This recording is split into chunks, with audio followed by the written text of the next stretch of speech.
Olha só. Esses termos, esses 5 termos aqui, eles são, principalmente os 4 primeiros, esse último, são casos raros. Eles são importantíssimos quando o corretor ele vai ali avaliar a sua redação a partir da competência 4. Primeiro é presença de elementos coesivos. Ele vai ver se existe, de fato, ali uma presença marcante, expressiva de elementos coesivos, tá? Depois, ele vai ver se existe ali também, dentro desses elementos coesivos, a coesão inter e intraparágrafos. O que é isso?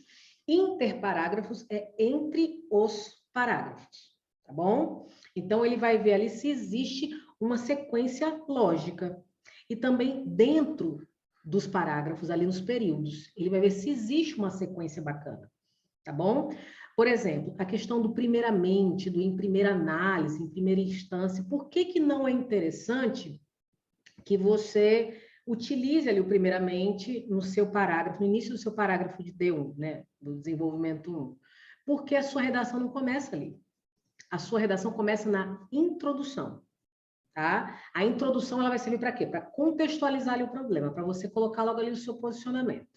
E aí depois você vai discorrer. Então, quando você começa ali com primeiramente, oxe, mas não começou lá na introdução? Por que você está falando primeiramente aqui? Tá certo? Então, por isso que não é mais contabilizado. Nem o primeiramente, nem afins, né? Como em primeira análise, em primeira instância, não são mais considerados como elementos coesivos válidos para o primeiro parágrafo de desenvolvimento. Mas se você colocar o primeiramente, você não vai perder ponto. Contanto que você coloque ali no D2, no início do D2, um elemento válido e também na sua conclusão outro elemento válido, então tá de boa, tá tranquilo. Beleza?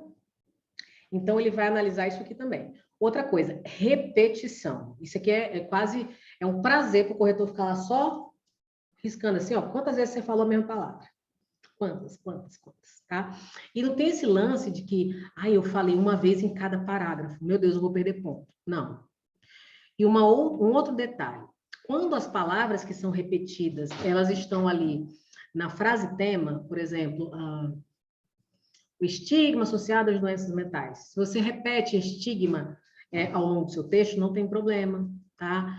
Doenças mentais também não tem problema, porque existe, parece ali, uma vista grossa quando essas palavras repetidas estão na frase tema. Então, assim, não fiquem se preocupando se você repete uma ou outra coisa. Agora, uma coisa que não é interessante repetir é o elemento coesivo, tá? Então, se você, por exemplo, coloca dessa forma lá na introdução e depois lá no seu D2 você coloca também dessa forma, significa o quê? Epa, não tem esse repertório variado todo não, essa pessoa. Tá certo? Então, cuidado para não repetir. Cuidado para não repetir elementos coesivos.